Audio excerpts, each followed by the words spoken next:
Quando eu era criança, naquela fase de perguntar por que o céu é azul, por que os pássaros voam ou por que machucados doem, eu olhava para o céu à noite na fazenda dos meus tios, onde as estrelas e galáxias pareciam luzinhas grudadas no teto do grande quarto de dormir que era o mundo. Isso era tão ínfimo na minha cabeça. Uma estrela cadente sempre me fazia vibrar. Demorou anos, mas finalmente comprei um telescópio e tive a sorte de ver um satélite passar em frente à Lua no exato momento em que observava nossa vizinha. Isso faz pensar. Pensei, quanta coisa tem lá fora. Me formei enfermeiro, continuei pensando.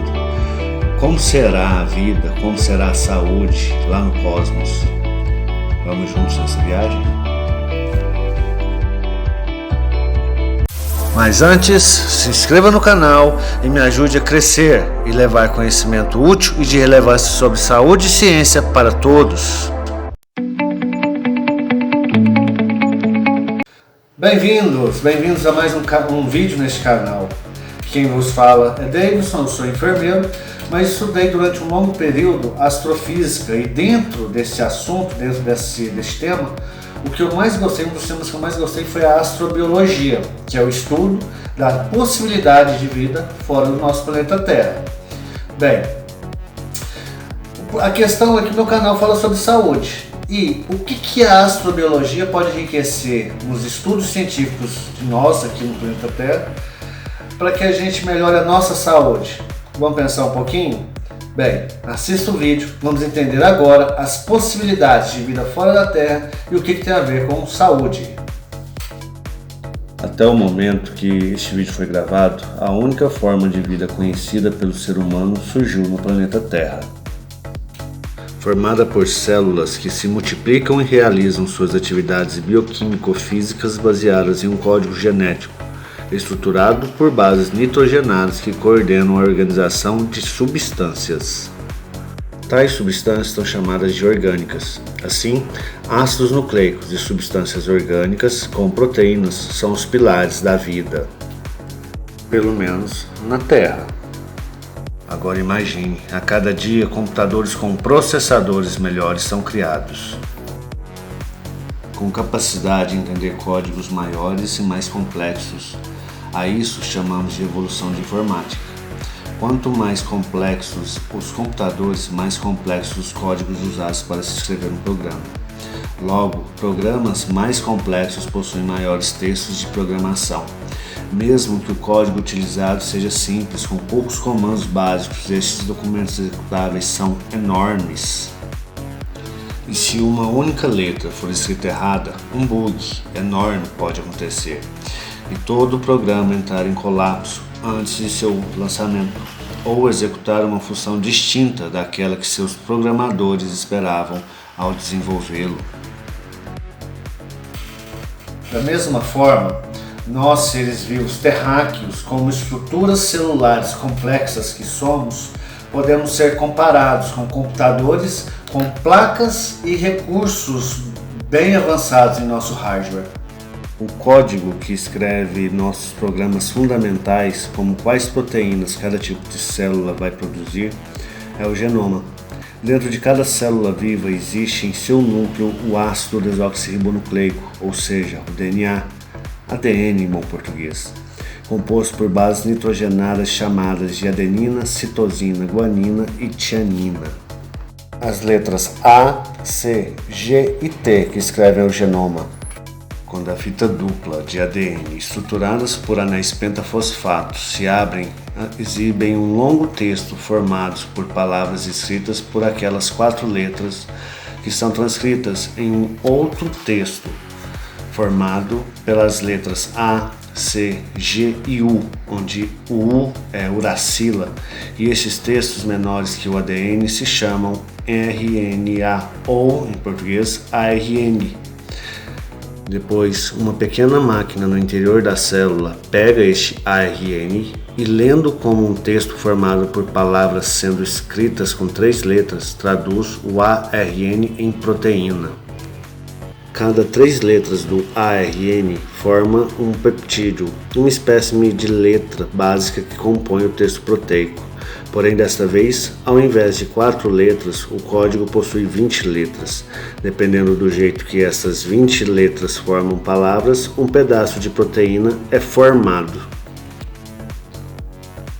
Quando quatro partes de proteína se enovelam, acabam formando a ação final da programação que nos permite sermos seres vivos nesse nosso genoma.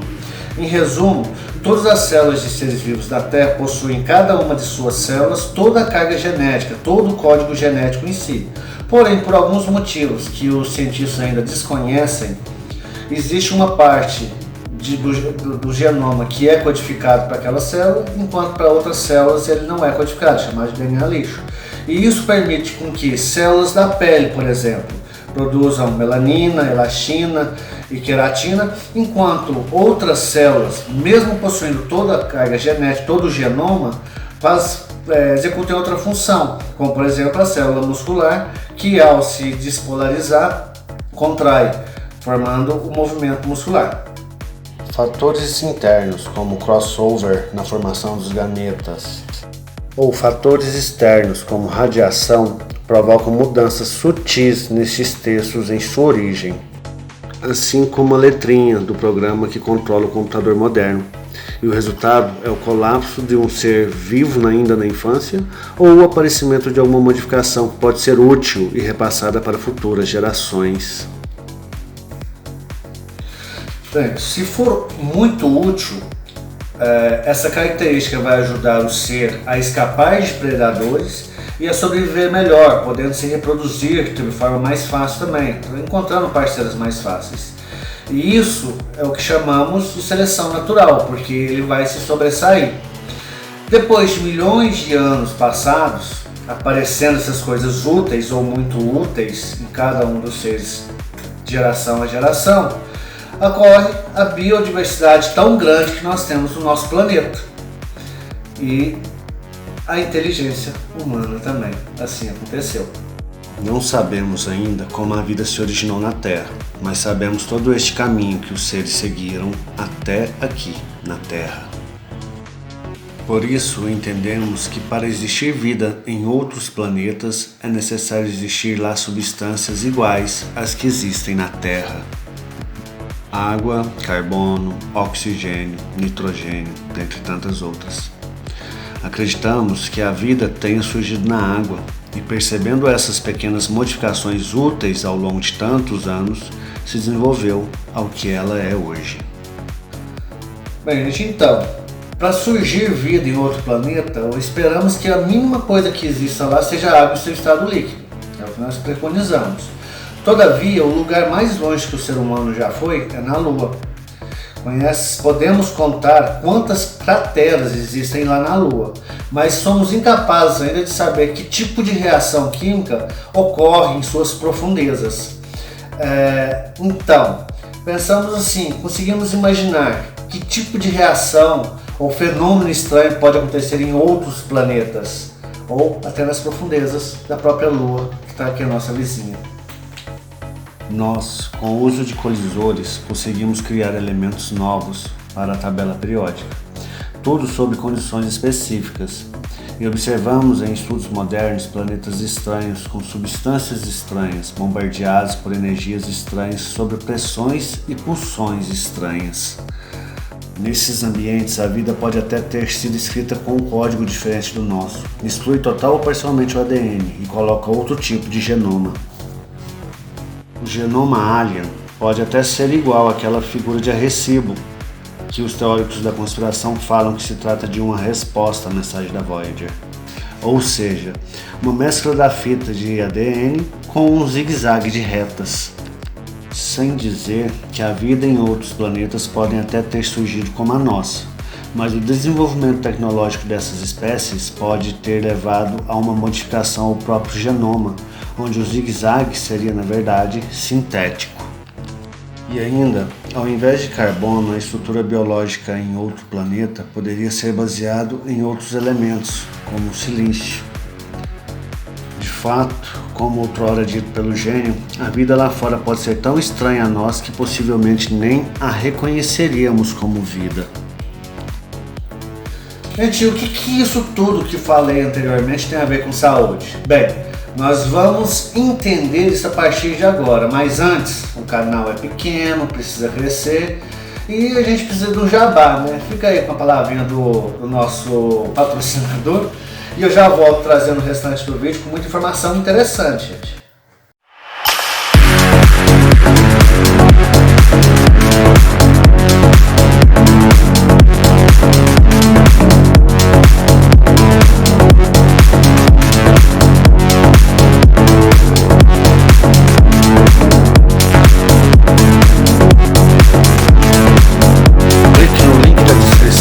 Acesse a minha loja Magalu. É isso aí, galera, vamos continuar com as nossas comparações.